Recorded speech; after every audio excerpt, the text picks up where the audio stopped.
Okay, let's get started. I'm going to have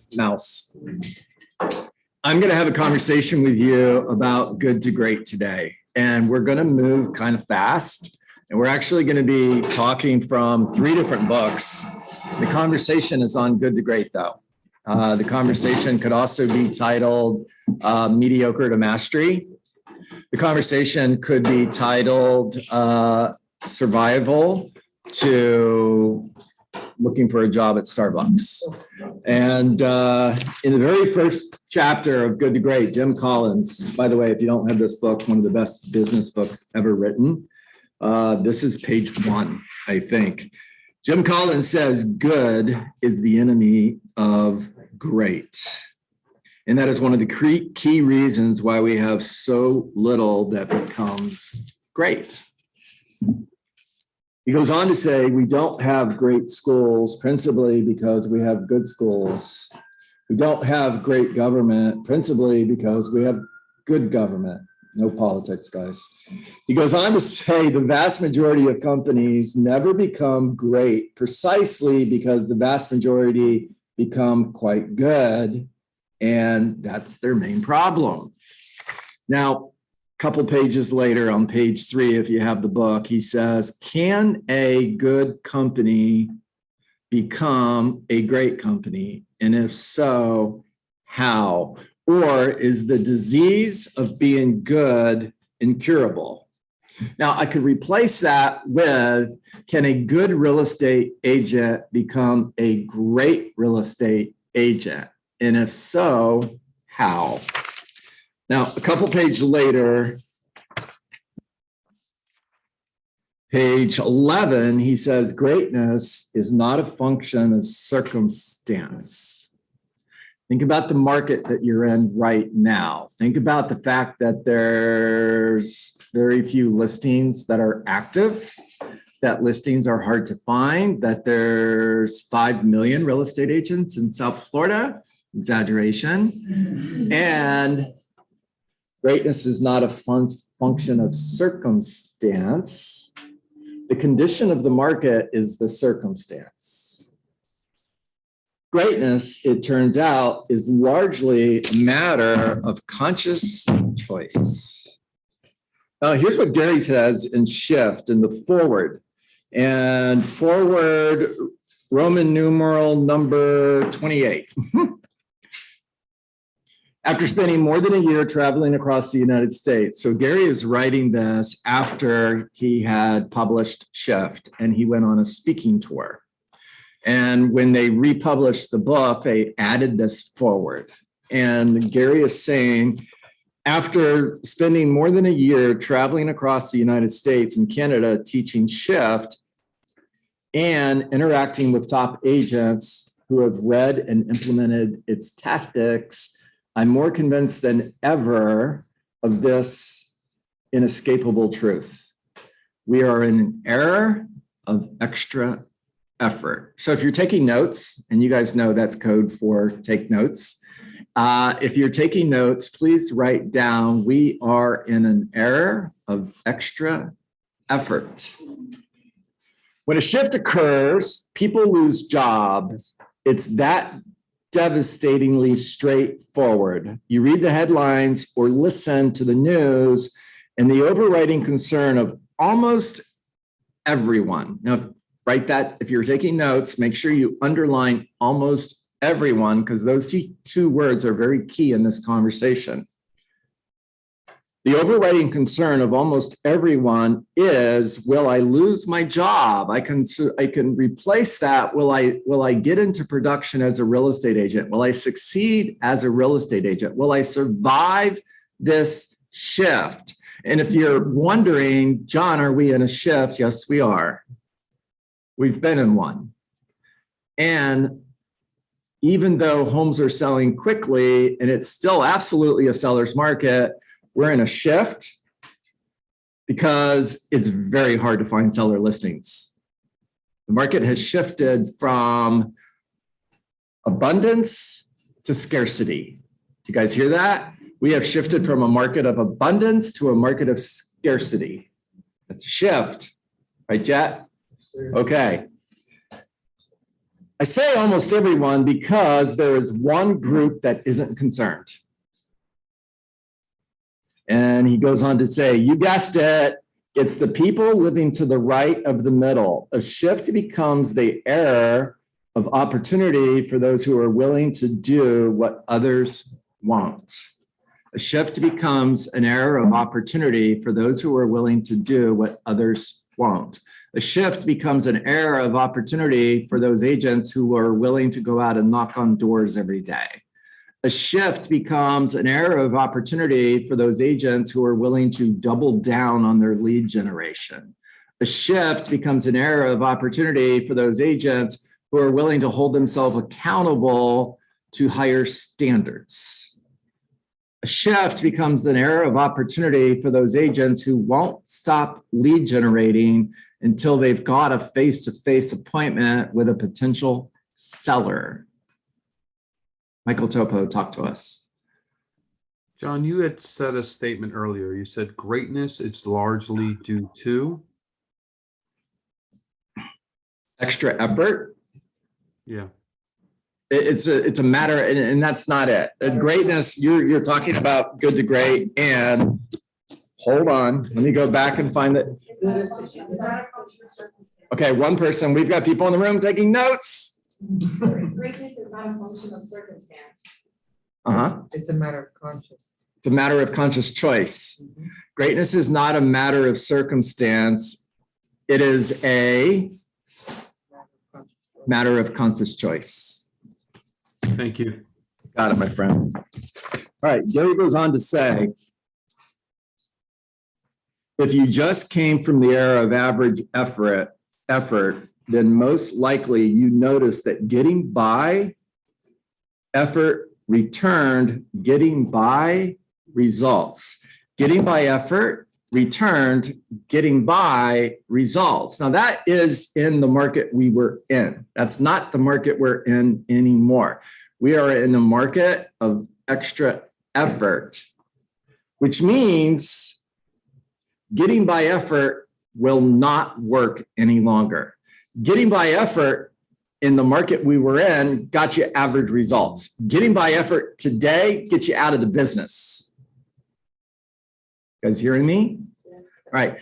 Don't look at this as bad news. Look at this as good news, because you know what it takes to be successful and you're willing to do the extra effort. Average effort meant you got to keep your job. In the era of extra effort, average effort could very well cost you your job. What I just said, right? Yeah.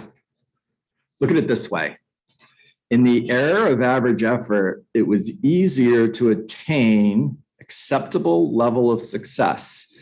In the era of average effort, it was easier to obtain an acceptable level of success. You could do little and still get enough and may even get a lot. A market shift changes the achievement formula by raising the bar of required effort and lowering the results for average effort. All of a sudden, what you did in the past no longer delivers an acceptable level of success.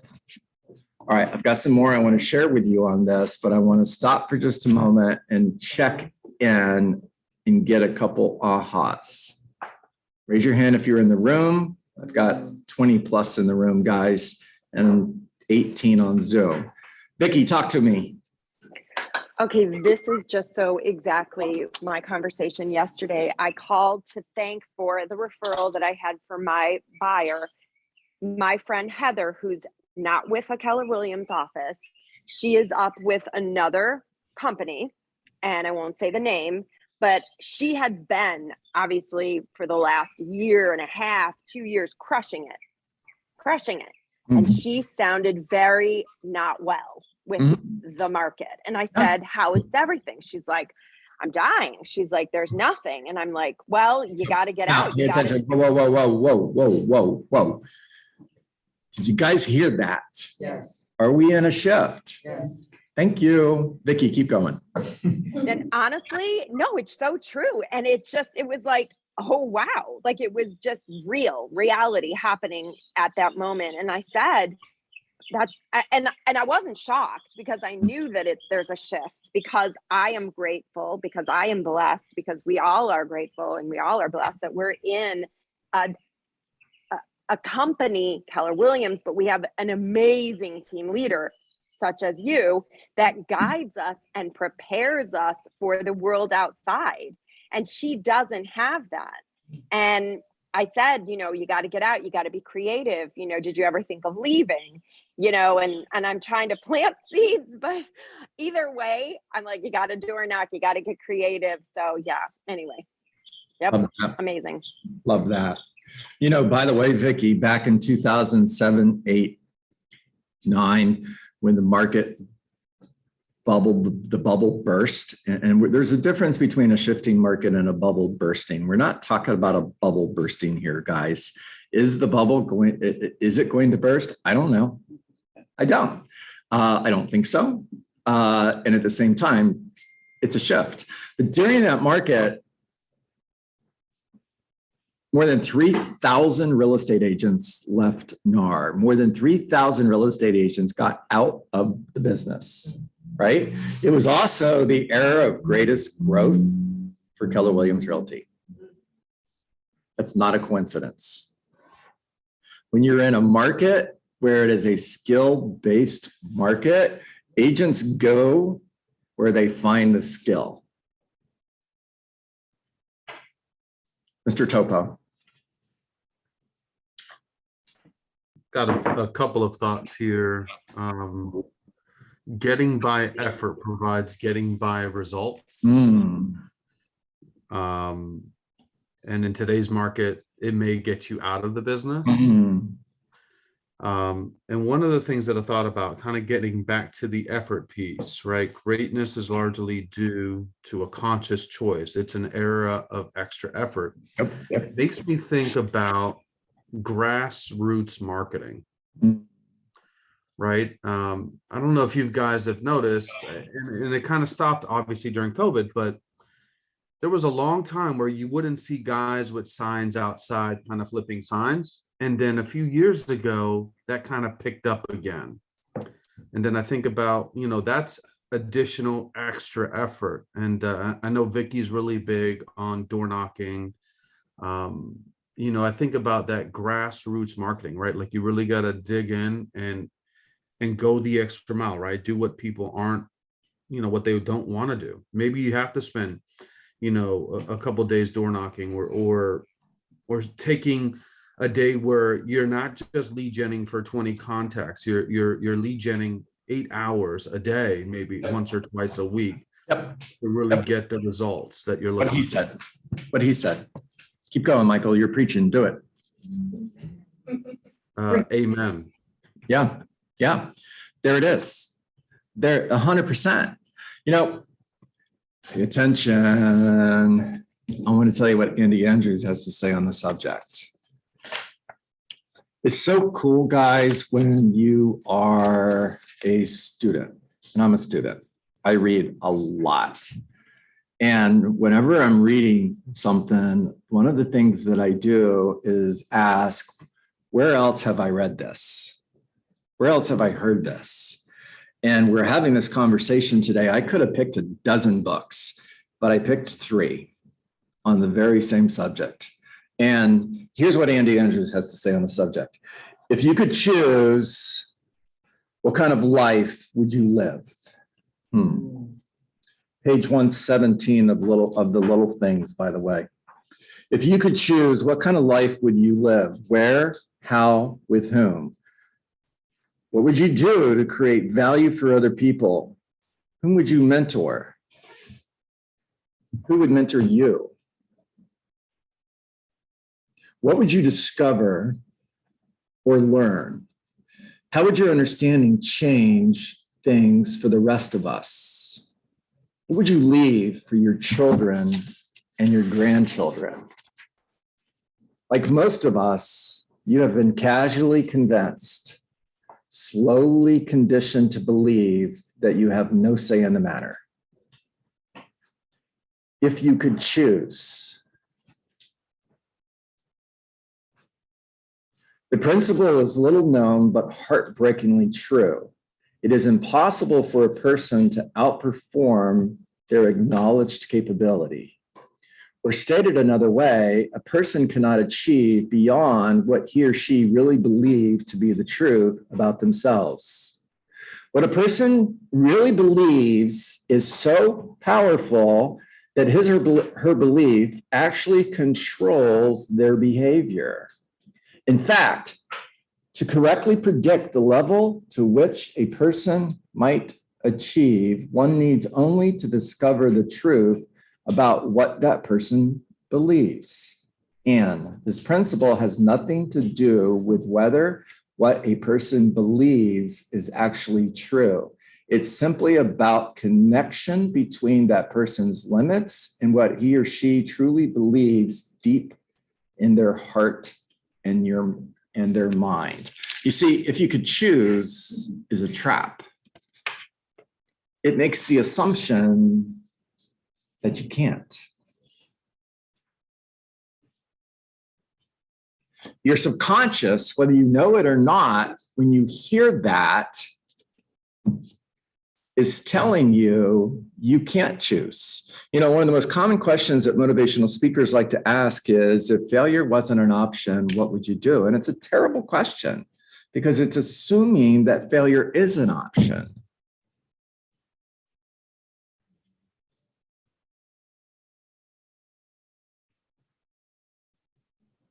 Wow. Wow. That's James, everybody. Wow. Oh, this guy. Right? I just Amazing. internalized that. I just internalized that and made it real for me. So what I got out of that was when I'm playing with my daughter Kobe, and she's like trying to do a little puzzle or something, and she can't get it. She gets frustrated, and she throws the pieces around. I bring her back, and I try to explain to her, and let alone she's 16 months, but still, I started this early. My wife, like, leave her alone. She's just a kid. Let her play. I'm like, no, that's not how this game is. That's not how this game goes. Like, I try to show her that this piece goes there and this goes there, and I don't let her accept failure. And she looks at me like I'm crazy, but I know that I'm instilling those things like you just spoke of, that if she believes she can do it, then she's gonna keep trying to do it. But if I just leave her to just throw the pieces when she gets frustrated, then she's gonna know when things get hard, then I just throw the pieces and that's it. And that just hit me so hard when you said that. And I just seen her face, and it's ridiculous. Love that. Thank you, James. Love that. I really do. You know, Megan writes in the chat, success is just on the other side of fear. You know, Megan, I couldn't agree with you more. I absolutely agree with you guys. And here's the concept behind that. Success is always on the other side of fear. There's never a time that it's not. And you can't go over it. You can't go around it. Think of fear like a lake that is infinite. It never ends. And you're standing on one side and success is on the other side. And the only way to get there, and the lake is fear, is to go through the fear. You know, we talk about faith and fear, and so many people will tell you that faith is the opposite of fear, and that's also a myth. It's not true. Faith is experiencing fear and moving forward anyways.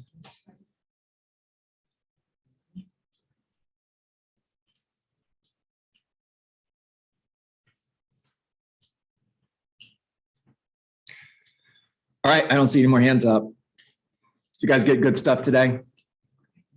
Yes, Denise, talk to us. Now there's hands in the room. Sorry, guys. We're not done yet. You talked about effort. Yes. I've had a lot of different jobs, and a lot of